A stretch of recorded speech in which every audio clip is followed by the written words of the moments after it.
రాష్ట్ర ప్రభుత్వం రాష్ట్ర ముఖ్యమంత్రి రేవంత్ రెడ్డి గారు ప్రధానంగా ఈ శాఖకు సంబంధించిన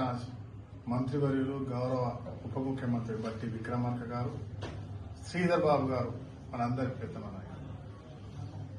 ఈ సమస్యపై అనేక సార్లు నేను శాసనసభలో మాట్లాడినప్పుడు 2 రోజుల క్రితం సమావేశంలో ఇది ఈరోజు మీరు ఖచ్చితంగా దీనిపై స్పందించాలి, నిర్ణయం తీసుకోవాలి. ఇది ట్రేడ్ యూనియన్ వాళ్ళు ఇంకెవరో చేస్తున్నారో, పోయిన ప్రభుత్వం జరిగిన తప్పిదాల వల్ల, విజిలెన్స్ వల్ల ఇబ్బందులు మా ప్రాంత బిడ్డలు అనేక ఇబ్బందులు ఎదుర్కొంటున్నారని వాస్తవ విషయాలను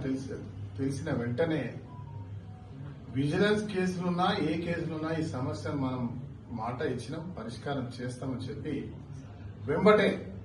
డిసిజన్ తీసుకొని అప్పటికప్పుడే అధికారులకు ఫోన్ చేసి ఆదేశాలు ఇస్తూ స్వయంగా ప్రెస్ ద్వారా ఈ రాష్ట్రంలో ఉన్నటువంటి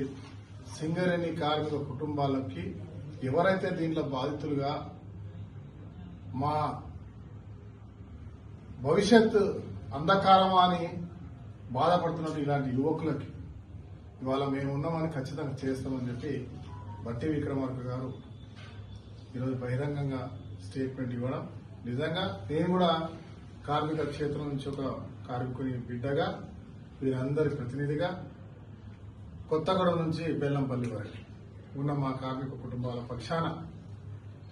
రాష్ట్ర ప్రభుత్వానికి, ముఖ్యమంత్రి గారికి, ముఖ్యంగా బట్టి విక్రమార్క గారికి,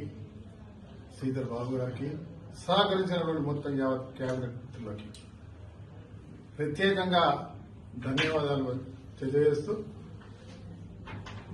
కోడ్ అయిపోయిన వెంటనే ఒక అధికారికంగా పెట్టి